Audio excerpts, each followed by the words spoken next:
Welcome to another edition of We Need to Talk About Movies. Brought to you by banterflix.com. And now, here's your host, Jim McLean.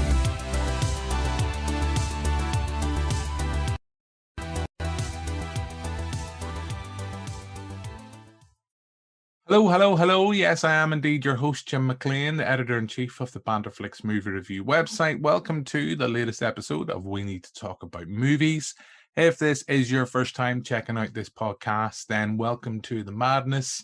Hopefully you'll enjoy the experience and you'll carry on checking back in. And if you've been checking us out for a while, then thank you for continuing to support the show. The clues in the title, it's pretty self-explanatory. Each week we talk about a specific movie, might be a new release, might be a cult classic, might be a film you've never heard of before.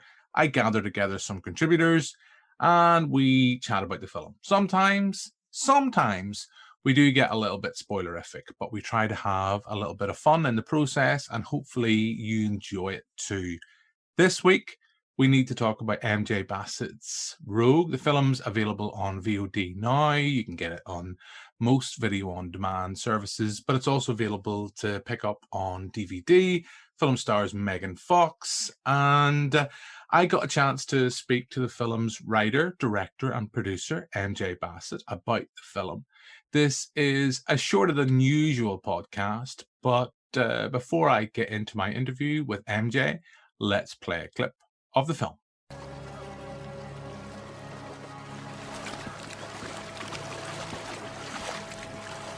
We need to rest. We need a break.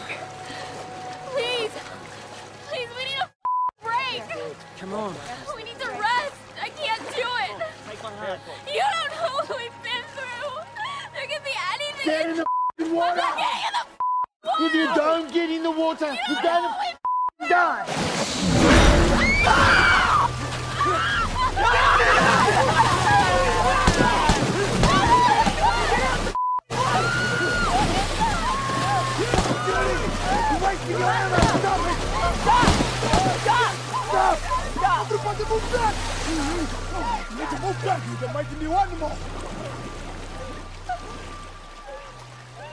We have to do something, son. She's dead. You're wasting ammo. Mike, they're gonna hear us. Come on. Move out. So I'm joined now by the writer, director, and producer of Rogue, which is out now on VOD and DVD. So hello to MJ Bassett. Hello to you. Hi. You are all the way in LA. I'm in Belfast. Just before we started this interview, we were kind of discussing whether or not we were going to swap who's getting the better deal. I think it might be you. You know, I think it might be me. Possibly. Just today. Possibly. Listen, I like Belfast. As I said, I like Belfast. I've shot a movie in Belfast. It's a great city, full of the friendliest people. Love our island. What a beautiful country. So yes. I wouldn't reject it out of hand, but if you could guarantee me some good weather, that's all I really want. Look, I'm from Tyrone, and that reference might get lost to you, but we are lost without the rain in Tyrone. So I cannot make such promises. But we are not here to talk about weather. I'm sure we could. We're here to talk. We're here to talk about. We always talk about weather. That's true. We're here to talk about your movie. And can you start by telling our viewers and our listeners, as much as you want them to know going into the film, what Rogue is all about?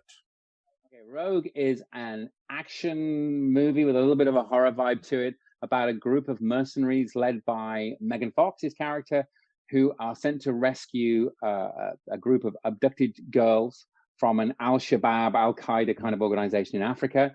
The extraction goes horribly wrong. They are forced to go on the run. Take refuge in an old abandoned farm somewhere in southern Africa, which they discover used to be an old lion breeding farm, and a lion or something similar is still around, and they have to spend the night waiting for rescue and slowly getting picked off by the creature which is stalking them, and the Al-Shabaab guys close in. So it's a tense, action-packed, horrific, character-driven movie. It's good fun. I have to say, I watched it in preparation for this interview and had a lot of fun. There's things I do want to come back and kind of discuss certain aspects Okay. of the film that I really like. But can I ask, I mean, where was the genesis of the idea for this? Where did it kind of mothball, and where did it come from? Where did it mothball out? And I know that yourself and your daughter kind of co-wrote this and Yeah. worked on this together. Yeah. So I'm interested to know what that process was like. And Well, okay, so Rogue is a synthesis of a couple of personal passions of mine. So I've been a conservationist naturalist my whole life. I wanted to be a vet. I ran a wildlife hospital when I was young.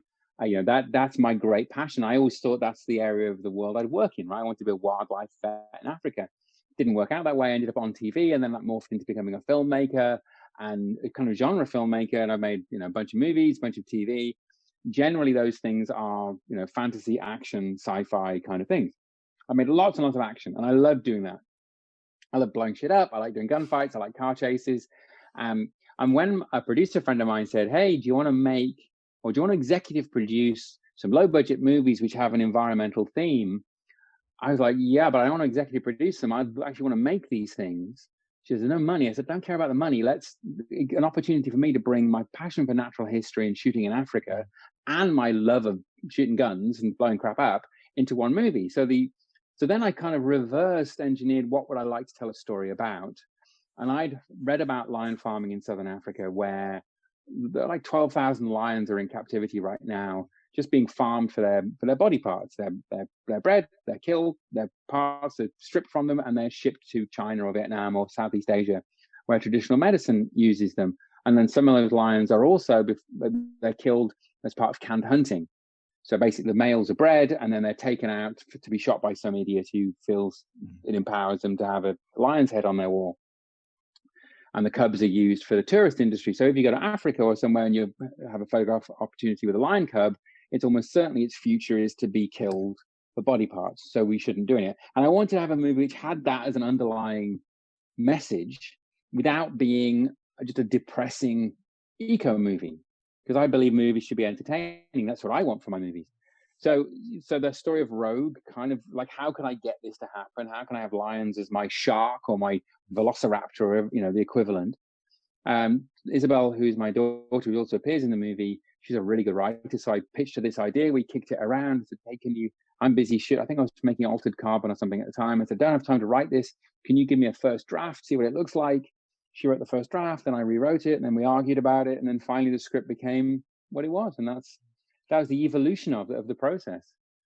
Arguing with my daughter mostly. I'm not going to come in between the two of you and that. Definitely not. But well, she'd win. That's a terrifying thing. That's okay. There we go. I'll say nothing on that. But you are a director and a filmmaker that loves the genre. You love action. You love horror. You said it yourself. You love to blow shit up. What is it about the genre and those kind of genres that you love that allows? Because we just concluded our first horror film festival here in Belfast. Okay, it's been digital. Okay. But one of the remits that we've always said with that was that we wanted to show that horror is not just, the old cliche that I always use, that it's a man in a mask chasing a busty girl through a darkened forest. There's more to that. There's more to that, particularly for horror. But what is it about the genres of action horror that you love for you as a narrative device and a way in for storytelling? Okay, well, there's a couple of things to unpack from that. One is that obviously the notion of horror being any one thing is crazy, because it's actually incredibly broad church, right? So horror is always a personal perspective. And as I've got older as a filmmaker as well, you try and initially when I started out, you try and chase an audience. You say, okay, my first movie is a thing called Death Watch. It was a horror set in the trenches of World War I, and the parameters are when I pitched that movie, it was 9 eyes in a hole in the ground. And how hard can it be, right? But it can be many, many things. It can be a psychological thing. It can be a visceral, gory thing. It's whatever you want it to be. And so the same thing with any of the genres. They're kind of just they're a wraparound for stories you want to tell. I made a fantasy movie called Solomon Kane, which is just a story of redemption. The fact that he's wielding a sword and there are demons and there's magic, and that's just an excuse for me as a filmmaker, as an audience member, to see shit that I like to see on screen. Always you're looking for a kind of character journey within that. And sometimes within genre, the character journeys can be slightly more, say, broad or enlarged or enhanced. There can be a bigger journey. I think when you're doing straight drama, and I've done a couple of straight dramas, and I always feel like I'm straitjacketed a little bit because I want to be bigger and more. I want to play on a big canvas. Right? So as a filmmaker, though, when I'm going into Rogue, for instance, I knew that I wanted to make a movie that was about something, had this underlying theme about conservation. I knew I wanted to make a movie that had a female lead as a soldier who had kind of smothered her own maternal instincts and her femininity in order to exist in a very male-driven world. So that was her character story, and that the rescuing of these kids and then kind of going up against this lioness kind of gave her power, because she realized that you can be a strong woman without losing your femininity, but you can be as bad as any dude. So those are kind of the ideas, and to play that on a broad canvas. Personally, the filmmaker, I like to just make those movies. It becomes less about narrative device, and it is like, that's the world I physically like to play in. I like to go to Africa or Eastern Europe, or just somewhere where it's physically challenging. And I love to blow shit up. I like to fire guns. I like to jump in cars and do car chases and have complex camera equipment. And so physically, that's what I like to do. And you don't really get to do that when you're doing, domestic dramas. I get bored. I just get bored. I like to do shit when I spill loads of blood. It's like when I was doing Ash versus Evil Dead. We had 50-gallon canisters of blood and spray guns spraying. It's fun. I'm all about having a good time. Again, I'm not going to argue. I mean, I love Ash versus Evil Dead. I'm someone who loves the Evil Dead franchise. So, I mean, that is just, as you say, it's something you want to munch popcorn to. It's fun. It's escapism. And I guess in the world that we live in right now, I guess that we need that. And there is a lot of we've got the expletive rating, blowing shit up, particularly at the start of this film. It's a pretty intense opening act. And I mean, you've worked in TV stuff like Strike Back and stuff like that in the past. So, there's clearly a sense what you're doing. You definitely know what you're doing from the very start of that. But I've heard you mention in a few interviews when I was doing a bit of prep for this, you've talked about this being low budget. You've talked about this actually being shot in sequence. And I'm just kind of saying, like, was that something that from your point of view, was that just the way it worked out? Was it because of budget? It meant that, people, as you go on and get closer to the end, people can be let go and moved on. Is that a key? I mean, I'm just kind of wondering, that must be, for you as a filmmaker, a fantastic method to be able to go from start to finish in sequence. But it also must be, at the same time a hell of a task to do. You've kind of answered your own question. It's incredibly freeing. I do that a lot, MJ. I apologize. It's almost like a politician. I ask my own question and I'll almost answer it for you. Just call me when you need me, okay? But no, I mean, it's very, very rare, and it's the only time in my career that I've shot in sequence. And again, being the producer of the movie, I had a lot of leverage to be able to say, this is what I want to do. But also the movie is low budget. It's lower budget than most episodes of television. It's lower budget than almost all my episodes of Strike Back, but the freedom that you get with a low budget is nobody's breathing down your neck. There's not a lot of money on the line. And so you get to make choices you want to make. So I said, all right, this movie is essentially a one location movie, because once the opening 25 minutes is done, which is a relentless, big action sequence, I wanted it to be that. I want the audience to be as exhausted as the soldiers are, just move, escape. And then finally they take the moment to take a breath. So once we move to the main location, the production never left that place. So you can shoot in sequence. And what that gives you the ability to do is to build character and let the actors say, okay, well, tomorrow I'm developing on what I did today, rather than saying, oh, we're doing scene 63 today, and then tomorrow we're doing scene 2, and then tomorrow we're doing scene 99, which is, professionally, we can all do that. But there's something wonderfully freeing about saying, hey, tomorrow we're going to come back and we didn't really finish the scene that we were going to shoot today properly. I'm going to carry on with that, catch up where we need to be.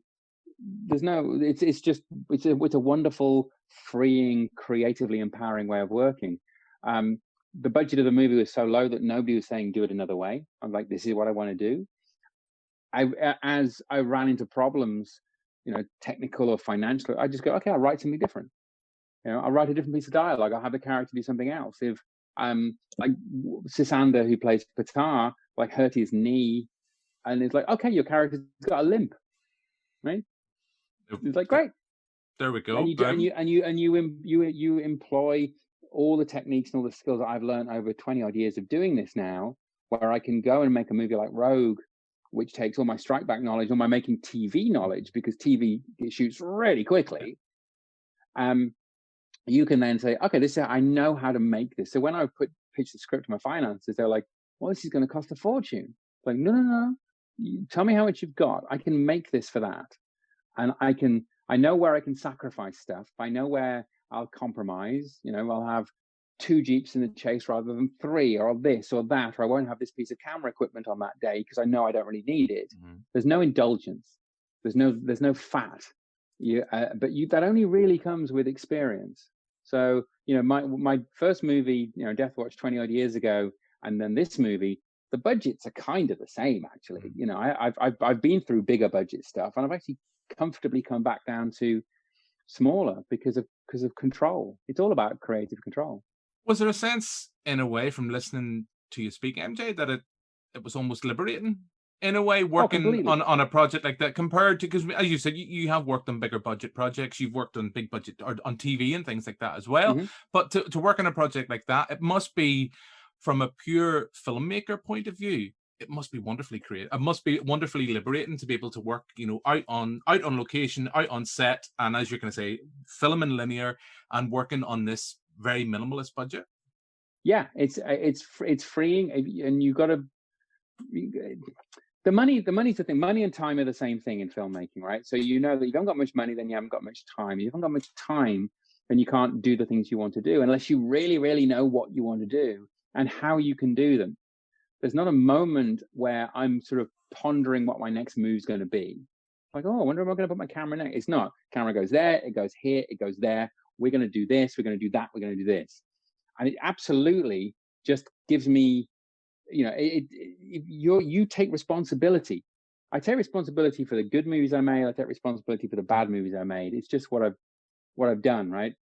With Rogue, it's the closest to pure me, right? If that means anything, like if you like it, it's because of me. If you hate it, it's because of me.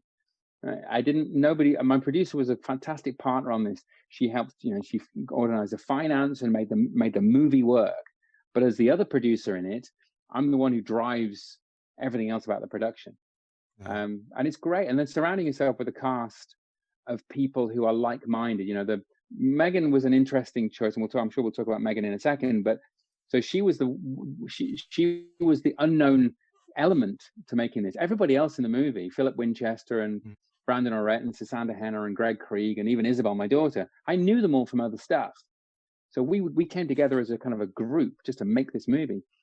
Putting Megan in there, putting a kind of a known A-list Hollywood actor in that mix was the most interesting, kind of challenging aspect in a way. How is she going to react? How is she going to behave and be in this quite challenging world? She was great, as it turned out. She was fabulous. She loved it. See, now you're doing my thing. Now you're answering my questions. Now I'm asking questions. I've done these things before, honey. I know what you're going to do. I know, but because you do see in this, you're working with a lot of people you've worked before. Before I forget it or we move on, I have to say Philip is absolutely fantastic in this. I think he's great. I think he's great. And one thing I do like about the film is how you explore and play with kind of the traditional gender stereotypical kind of ideas and connotations. We have Megan Fox. She's the hard ass. She's the tough. You don't know whether or not she is just her characteristic, that she's not maternal, that she is as strong, or is it something that she's adapted to work with these group of men? And then you have Philip's character, who's the caring guy. I'm going to ask. I don't want to get into spoilerific territory, because I do want to talk about Megan, but where did the Backstreet Boys come from? Because I just is that from you? Is that from your daughter? Is that? And I don't want to talk too much about where there is a Backstreet Boys reference in this film. Where did that come? Is that from the cast? Is that from you? Is that from your daughter? No, it was. I wanted I wanted like an earworm song, right? To hum. I just think it's fun. I like these cultural touchstones. My daughter wrote actually "Come On Eileen" by Dexys Midnight Runners. Okay. Right. which is obviously a fantastic earworm and a fantastic song. I was concerned that that song wouldn't travel internationally quite so well. And I also thought it was a little too old for the characters, because you got to think, what did they grow up with? And I remember, what the hell it was, Seth Rogen's got a big thing about the Backstreet Boys. Yeah.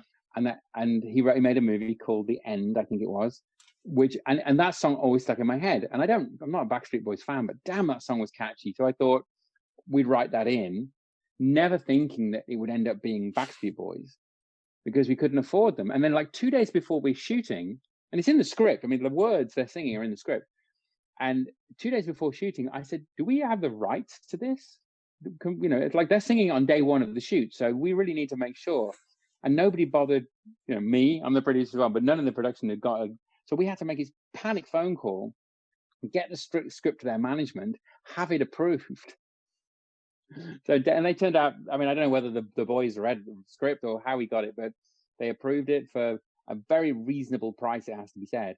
And the Backstreet Boys became part of the story. The rest is history. You like to think that Howie, of course, that he okayed it personally, but You've seen the movie, I don't know.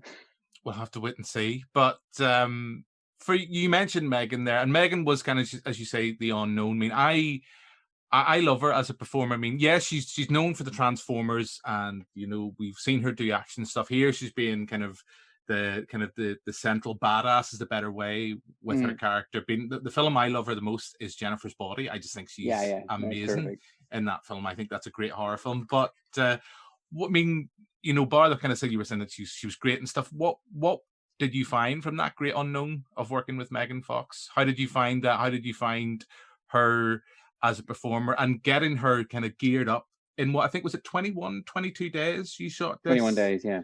I mean, I'm assuming that doesn't, I mean, was there much prep time in getting that So of being able to get them in and getting them to work as a believable unit? Yeah, no, it's hard. It was really hard. So with Megan, she, you know, when we wrote the script turned out really well. It's got a great part for a leading lady. Megan was not on any list I made because I don't have the perception of her in that way. Like she wasn't even really part of my world. Jennifer's Body, loved as a movie. Transformers, you know, I'm a feminist, right? I'm a trans woman. What Michael Bay turned her into is nothing that I respect, you know, and and I just thought, okay, well, if that's how she wants to be, that's up to her. But her name came up and I was like, all right, we'll send her the script. You know, she's going to say no and then we can move on. She said yes really quickly. And then I went to meet her and I was like, she's nothing like the person that you expect. She's a thoughtful adult woman, mother of 3 children, right? Who has this legacy of stuff from 15 years ago in her life. And when we talk about Rogue, she loves the kind of the toughness of the character. She loves the fact that the maternal aspects have been buried so that her soldier could exist in a very male world. She's a very environmentally aware human. And so all of those things really, really, really kind of made us bond over what we could do with the movie. And for her as an actor and the perception that she gives out. So I think Rogue moves the needle a little bit on who Megan Fox is. And then, of course, we didn't have much time, but she was so keen to portray. I mean, that was the first thing she said. I've never handled weapons before. I've never done soldiery stuff before. I'm concerned how I'm going to look. I said, well, listen, stick with me. I've worked with weapons a lot. I've done a lot of tactical stuff. I have friends I have a full-time military advisor who came on. Philip Winchester, obviously, is so experienced with weapons. So we just surrounded her with as much knowledge and support as we could, so that when she's carrying a gun, she's moving like she means it. You know, and yeah, she only had 2 or 3 days, and that's not enough. It just isn't. But we took the good bits, and she worked really hard, and I think she comes out of the movie pretty well. Yeah, I think she's great, and I know we're pushed for time, and there's a lot of things I do want to talk about. There's a lot of things I know I'm not going to get time to talk about, but you mentioned, you know, we have a lioness in this film. Mm-hmm. For you, kind of coming from your background and being such a keen animal lover, the fact that we have a CGI creation, and I know I sometimes on this podcast and on TV show talk about CGI Gribblies, but we have a CGI creation as the lioness. Was that always the plan from day one? Because I was kind of thinking of stuff like, I'm sure you don't want to do like another, is it Roar? Noel Marshall's Roar from the 80s. Yeah. A film I loved when I was younger, also Ghost in the Darkness. We don't know Yes, where good Val movie. Kilmer's accent is going in that film, but I do love that Yeah, film. well, But was that something, I mean, was that ever kind of at any in the thought of using live action animals? Was it a case of budget, safety, I suppose from your own ethical point of view of putting, you know, animals in that kind of situation? And they always say don't work with children and don't work with animals. But yeah. was that Well, you always just going answered again. You just answered your own question, right? So yeah, budget, safety, ethical. They were all part of the consideration. So, I mean, I've worked with lions before. I've worked with lots of big cats. They're unpredictable, dangerous creatures on a film, and they're not to be messed with. They can kill you, and it doesn't. And it happens really fast.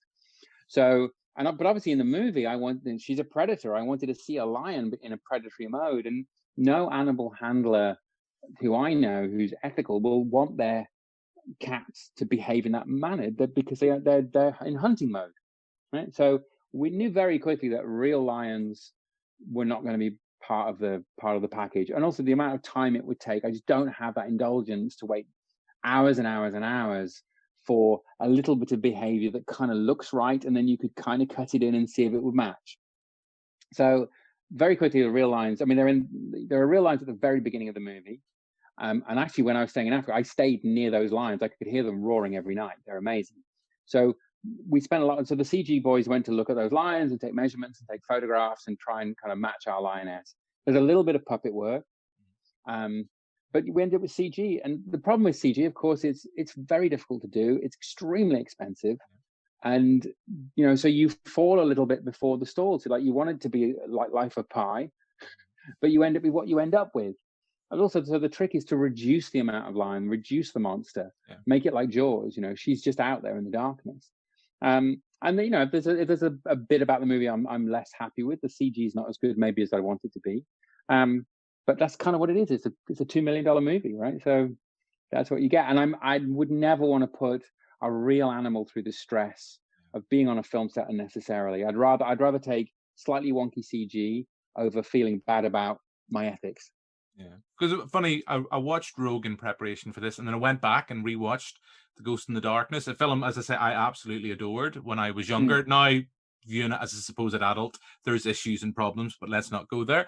But one of the things I read, because you were kind of you always wanted the lioness to be a lioness, female. You didn't, and there was talk of having the as a lion. And I was thinking back to The Ghost in the Darkness, you know, the original lionesses from the true story that it's based on were lionesses, but they were changed, of course, to male lions, just because it looks more, you know, it looks more what a lion should look like, I suppose, on screen.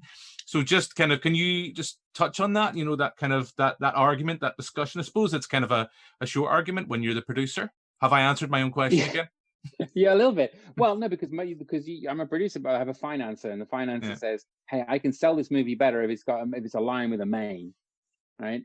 And I was like, "Well, no, first of all, it has to be a lioness because the story is about maternity. The story is about a mother protecting her young. So you're absolutely never going to get that from a male lion. Yeah.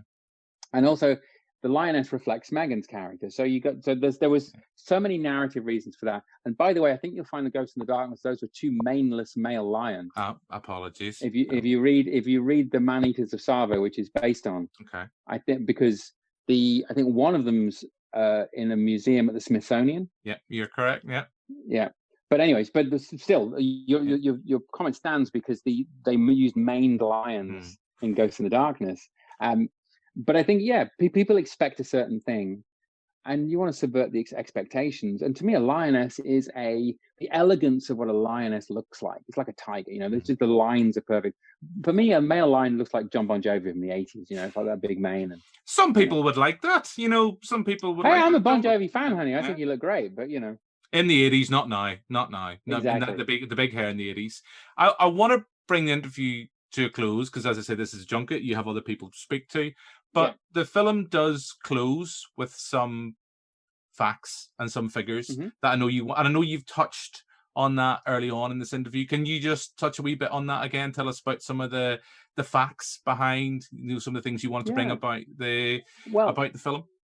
Yeah, I mean, there's again, the movie has this environmental theme to it, and there are so many eco issues in the world right now. We know that the planet is kind of slowly dying, so to pick any one thing is a kind of reductionist way of looking at the environment. But at the end of the movie, there's a little card comes up and it explains about lion farming. There are these, maybe 12,000 lions being farmed perfectly legally, by the way, for their body part. And I personally think that's terrible. But there's so many terrible things.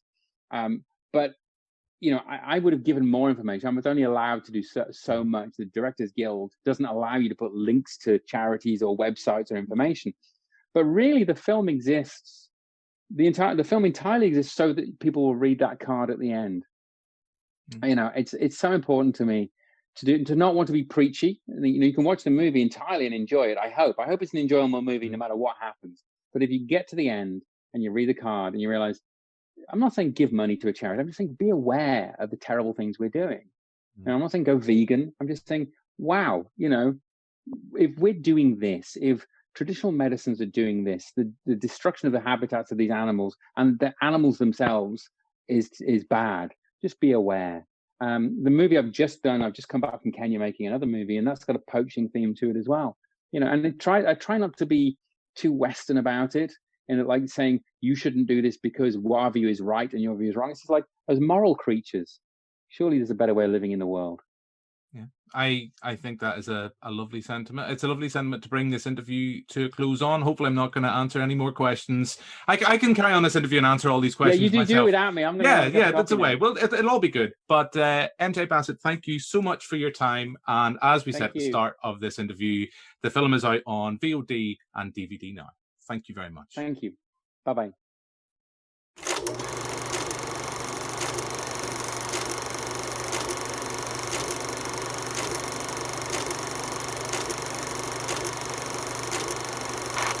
So that's my interview with MJ Bassett. And as I said during the interview, the film's available on VOD now, and you can pick it up on DVD as well. Now, I've seen the film a couple of times, watched it in prep for the interview, and I enjoyed it. It is a low-budget B-movie. I think MJ makes no qualms about that. She has no problem talking about the fact that the film has a low budget. I think she said during the interview it's around $2 million, which is very little. And unfortunately, during the sequences that involve the CGI lion, that low budget does become very quickly apparent. I think when you have a CGI creation, one of the hardest things to create is fur, and that's the problem. But I enjoyed this film more than I thought I would. There's a lot going for it. I think Megan Fox is fantastic. I think she's a great lead. I want to see her doing more of this type of stuff. The supporting cast are all great. I love that there's a lot of things going on within the narrative. As I said during the interview, we have a writer that's exploring kind of gender roles and characteristics, and all that is there that you might not get in a bargain basement. And I hate using that term, but a bargain basement monster B movie. I know that MJ mentioned stuff like Jaws and Jurassic Park during the interview. This film definitely doesn't have that budget, but I enjoyed it more than I thought I would. Genuinely more than I thought I would. I think, particularly when you have a director who's worked on TV shows like Strike Back, you can see that she's comfortable working within a military setting and all the action sequences that go with that. I think the only problem for me is that when the low budget issues rear its head, it takes you out of the moment, takes you out of the film. Like, that's what I've always said on this podcast before. A bad CGI creation can take you out of a moment and make you realize that you're not watching a lion, you're watching a CGI Grizzly. But that's just something I have to get over, and it's something I suppose as viewers you have to either decide whether you're to go with it or not. There's a lot, as I say, going for it. It's just a shame that it comes back to the idea I've always talked about with features, particularly when you're using CGI. Know your budget. If you think your budget will allow you to create a realistic CGI creation that will have a screen presence, then go for it. If it doesn't work, you have to find a workaround and find alternative ways. I think back, because MJ mentioned, with Jaws, we don't see that much of the shark because the shark didn't work. Spielberg called it the great white turd, and he had to find a workaround to somehow get a response from us as viewers, and he found that successfully. I don't know whether it might have been harder to do that with this type of film, but yeah, like, I'm not going to talk too much. It's available, as I said, on DVD and VOD now. I think if you're just looking for something to chill out to, have a couple of beers, it's perfectly fine. It's serviceable action fodder. There is worse films, believe you and me, that are out there right now, and I think there is a hell of a lot of worse films that have been made with budgets higher than this. So I don't want to keep mentioning the fact that we have a low budget. The film has a low budget. I don't want to keep coming back to that point, but it is apparent throughout the film of the restraints that the low budget has put upon the film. And as I say, you've either got to go with it or not. I do have problems with it, so maybe I didn't quite go with it. But when you look at the grand scheme of things, as I've said previously, there's a lot of things there to enjoy, a lot of things that are going for it. So yeah, it's a worthwhile punt. And that pretty much brings this edition of our podcast to a close. Hopefully you've enjoyed it. I want to thank MJ Bassett for taking the time to do our interview. Hopefully you've enjoyed this podcast. And as I said at the very start, if this is your first time checking out We Need to Talk About Movies, then hopefully you'll continue to check us out. You can look at our back catalogue, which is completely available on our website, www.banterflix.com. And if you really enjoyed it, leave us a nice review, because that helps us find new people, bring new people to the podcast. Everybody's kind of, just tell people in your social bubble, tell your mum, tell your dad, tell your granny, tell your granddad, tell your next door neighbor to give us a listen, or watch us, in the case of you're able to now watch this podcast on Facebook and YouTube. That's what, spread the word, because it really helps us. It's free marketing on our behalf, and helps everything that we do, make it worthwhile. So thank you very much. I've been your host, Jim McLean, and I'll be back with another episode of We Need to Talk About Movies pretty soon. But for now, until then, goodbye.